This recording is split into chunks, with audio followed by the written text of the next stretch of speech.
El tema a desarrollar en la materia de microbiología general de sexto año A son las bacterias. El temario consiste entre diferencias entre célula eucariota y procariota, estructuras de la célula procariota y formas y agrupaciones de la célula procariota y por ende de las bacterias. Las bacterias son microorganismos unicelulares, pertenecen al reino procariota, integran el dominio bacteria, poseen una estructura simple y carecen de membrana nuclear, es decir, su núcleo no está definido y de ahí su denominación como célula procariota, pro de precario o anterior, y cariota de cario, que es núcleo. Es un núcleo precario o un núcleo bien antiguo, obsoleto o en síntesis que no existe un núcleo definido. Se reproducen por fisión binaria. Diferencia entre ambas células. Célula procariota prácticamente es de mucho menor tamaño que la célula eucariota, posee citoplasma, un nucleoide, es decir, un núcleo poco definido, ribosomas dispersos en el citoplasma, pared celular y membrana citoplasmática. Mientras que la célula eucariota es mucho más compleja, es de mayor tamaño, posee membrana plasmática, retículo endoplasmático, ribosomas que están en el citoplasma y que se ensamblan en el núcleo, nucleolo, membrana nuclear, citoplasma, mitocondria y cloroplasto en el caso de las células vegetales. Veamos algunas diferencias. El tamaño, comparación, las eucariotas miden de 10 a 100 micrómetros, mientras que las procariotas son 10 veces más pequeñas, de 1 a 10 micrómetros. ADN es lineal y está en un núcleo, formando complejos con proteínas básicas, organizando cromosomas y presencia de membrana nuclear, mientras que la procariota, el ADN es circular en una región denominada nucleoide y además tienen otros elementos sin formar algún tipo de complejo con proteínas básicas. No está organizado en cromosomas y hay una ausencia de membrana nuclear. Organelos, la célula eucariota contienen diferentes tipos de organelas, mitocondrias, aparato de Golgi, retículo endoplasmático, etc., mientras que las procariotas prácticamente carecen de organelas. La mureína, que es una glicoproteína, está ausente en eucariotas, mientras que en procariotas está normalmente presente, sobre todo en la pared celular. El tipo de ribosoma en eucariotas es de 80S, mientras que en eucariotas es de 80S, mientras que en procariotas es 70S. La reproducción en eucariotas es sexual y asexual, mientras que en la procariota es solamente asexual. Metabolismo aerobio, también se da algunos tipos de metabolismo anaerobio en células eucariotas, mientras que en procariotas tenemos diversidades de metabolismo aerobio, microaerófilo, anaerobio facultativo, anaerobio estricto, etc. Antibióticos. Habitualmente son inactivos contra eucariotas, mientras que con procariotas tienen actividad. Las células procariota. Tenemos clasificación según la pared celular. Tenemos dos tipos de clasificaciones, las gram positivas y las gram negativas. Esto se debe a la capacidad de tinción o de reaccionar a una tintura o un colorante. Las gram positivas tendrán un color distinto a las gram negativas, y esto es consecuencia directa de la composición de la pared celular, mientras que la pared celular de las células procariotas gram positivas contiene 90% de peptidoglicán, las gram negativas solo tienen un 10%, y el resto en las gram positivas es membrana, mientras que en las células gram negativas la situación es totalmente inversa. El peptidoglicán eh, posee una composición del 10%, mientras que las membranas y otros componentes abarcan un 90% de la pared celular de las células procariotas gram negativas.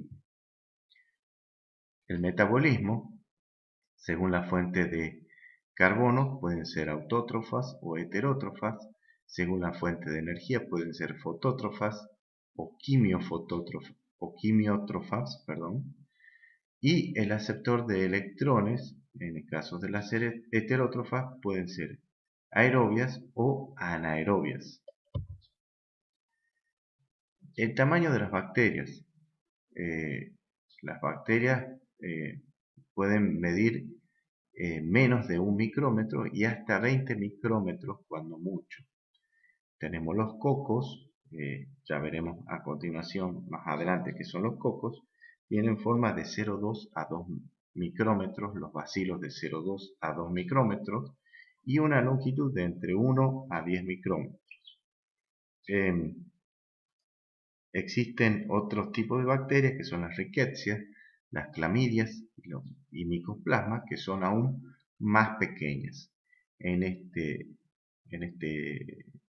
micrografía tenemos una foto de Escherichia coli, que es una bacteria promedio, un tamaño promedio de bacteria, y acá tenemos Staphylococcus aureus. La estructura celular de las bacterias. Veamos las estructuras de las bacterias.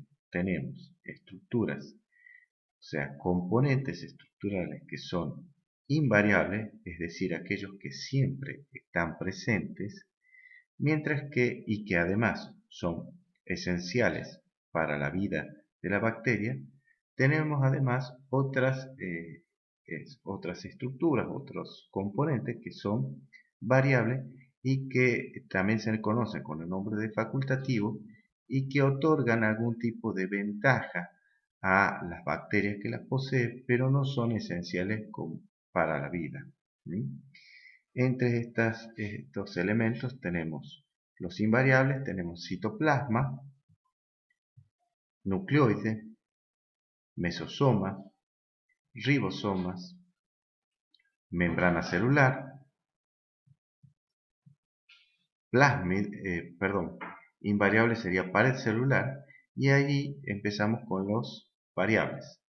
Pili, estos pequeños pelos, plásmido, este pequeño ADN que está aquí, flagelo, estas colitas, por así decirlo, cápsula, que son una recubierta que está más allá de la pared celular, y espora, que es una forma de resistencia en donde se contiene el ADN de la misma bacteria. Aquí te podemos ver detallados las estructuras que mencioné recién, por ejemplo, pared celular invariable, nucleoides, ribosomas, mesosomas, citoplasma, y entre las variables cápsula y glicocali, flagelo, fimbres y pili, espora, plásmido, inclusiones. La pared celular es una de las estructuras invariables. Es la encargada de darle la forma a la bacteria y protegerla del medio que la rodea. Se colorea distinto según su composición. Sirve de sitio de acción para determinados antibióticos e interviene en la división celular, además de tener una capacidad antigénica, es decir, de ser reconocidos por anticuerpos. En este caso tenemos la célula gram negativo a la izquierda, donde tenemos una membrana externa y una membrana interna. Además, en el centro tenemos espacios periplasmáticos, tenemos lipoproteínas unidas que unen la membrana con la porción central de peptidoglicano. Y hacia la derecha tenemos una célula gram positiva donde tenemos una gran cantidad de peptidoglicano, y por otro lado tenemos un pequeño espacio periplasmático, además de una membrana plasmática que es la que está limitando con el peptidoglicano. Por otro lado también tenemos proteínas especializadas en el pasaje de sustancias denominadas porinas.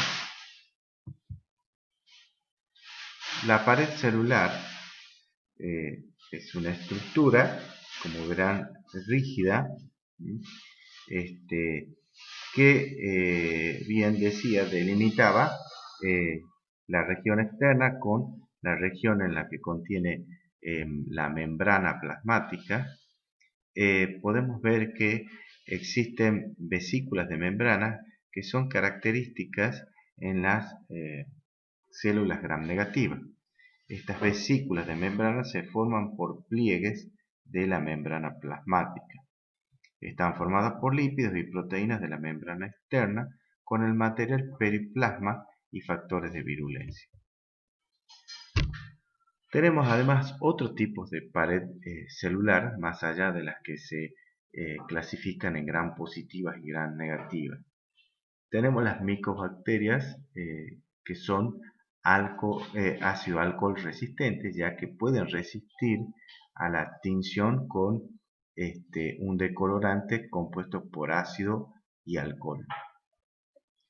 Este tipo de pared celular contiene distintos tipos de compuestos químicos, como ser la mureína, ¿no?, que forma esta parte de la pared celular, los arabinogalactanos, que son polímeros de arabinosa y glucosa. Tenemos además los ácidos micólicos, que son ácidos grasos, péptidos complejos, y además tenemos porinas, que son proteínas que permiten el paso de líquidos y otros tipos de sustancias. Además también se tiene lipoarabimananos, que son polímeros compuestos por lípidos, arabinosa y manosas.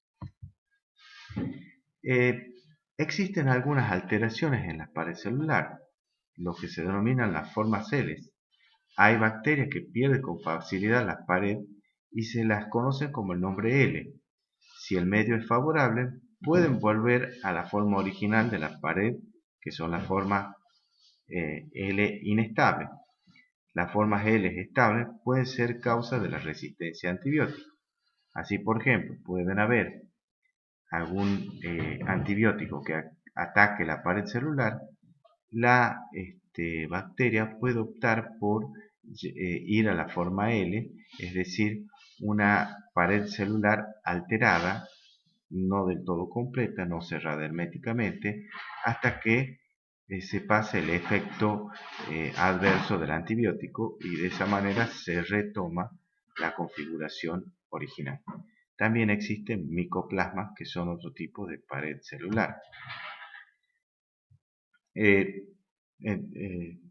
Seguimos con otra estructura invariable. La membrana plasmática mantiene constante el medio interno, tiene permeabilidad selectiva y da anclaje a flagelos, pili y fimbrias. Participa en procesos vitales para las bacterias, tales como la producción de energía, la biosíntesis y en algunos procesos biodegradativos de degradar sustancias, obviamente. Tenemos además el nucleoide. Se denomina nucleoide porque es un núcleo, en realidad es una región de ADN que carece de membrana nuclear. Por eso no se lo denomina núcleo. Es una molécula de ADN bicatenario larga, enrollada, cerrada, sin cubierta en la parte central de la célula y adherida a la membrana citoplasmática. Mantiene y transmite la información genética y además interviene en la síntesis de proteínas y en la regulación de esta. El nucleoide puede sufrir replicación de su cromosoma. En este caso, lo que ocurre es un ciclo en donde se produce primero una apertura de la cebra, en donde se relaja el ADN, y luego hay una horquilla de replicación, y en favor de esta ocurre la replicación, donde la célula nueva originada va a tener, o sea, perdón, la molécula de ADN nueva originada va a tener un color verde, mientras que la vieja va a conservar el color grisáceo original. La síntesis es bidireccional porque se da tanto en esta dirección como en esta, y es semiconservativa porque se conserva una hebra de las viejas y una hebra de las nuevas. Entonces ya vemos el resultado, una hebra nueva y una hebra vieja. Los ribosomas son estructuras formadas por RNA, o sea, ácido ribonucleico. También está formada por proteínas, algunas proteínas, y constituyen el 80% del ARN ribosómico de la bacteria. Es el ácido ribonucleico. Está constituido por dos subunidades, una 30S y otra 50S. Le dan el aspecto al citoplasma de granuloso.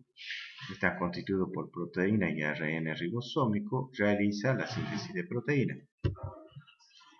El citoplasma, también otras de las estructuras invariables, contiene un 85% de agua, por eso se denomina que es hidrogel, es decir, tiene una consistencia gelosa, no es tan líquida, y es allí donde se sitúan las inclusiones de reserva, los compuestos solubles y los ribosomas.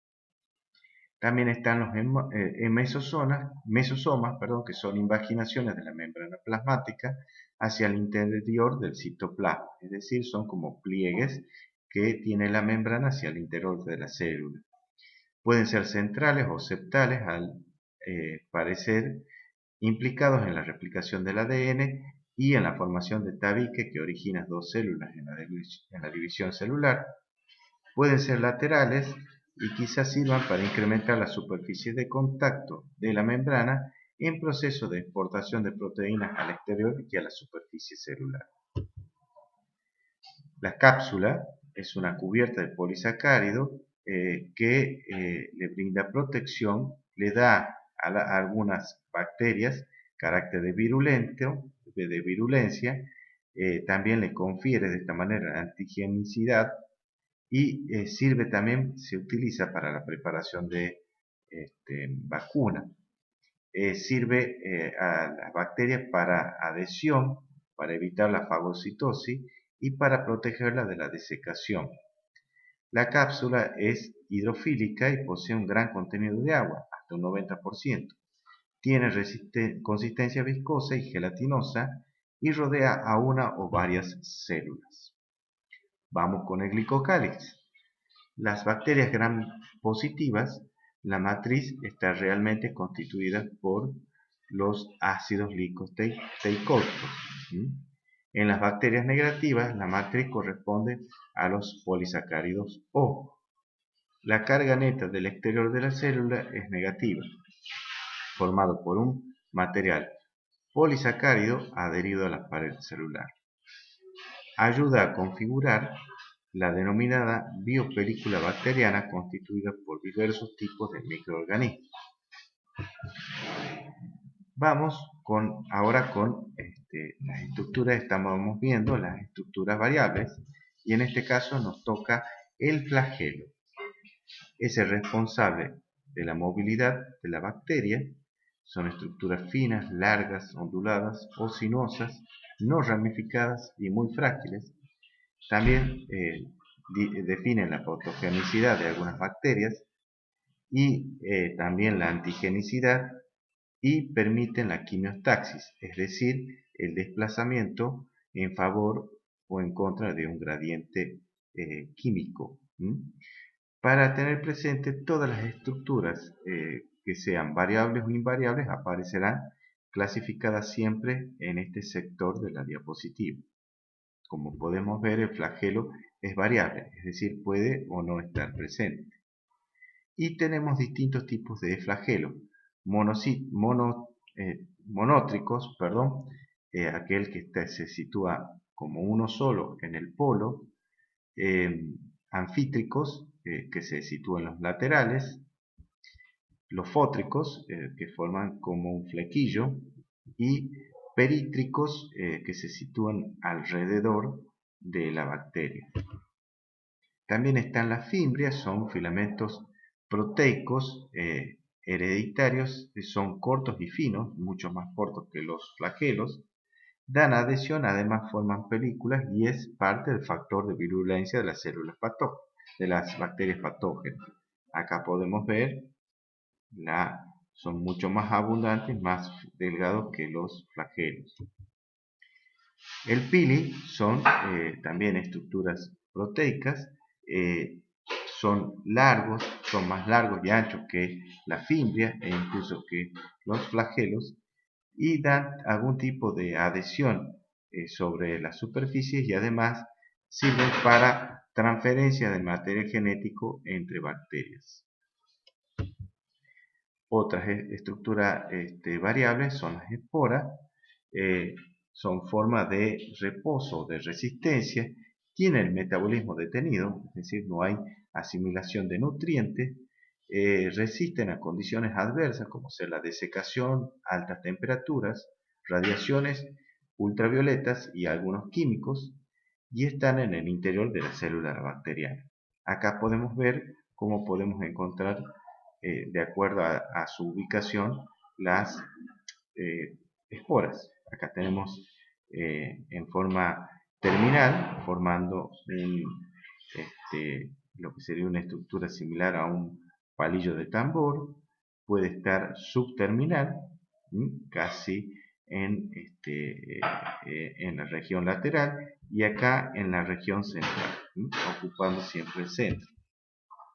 Las esporas están constituidas por una estructura externa llamada exosporo, una cubierta química llamada cutícula, otra cubierta química más interna llamada córtex, y lo que sería el núcleo protoplasto o protoplasto, que sería la pared celular, el nucleoide y los ribosomas.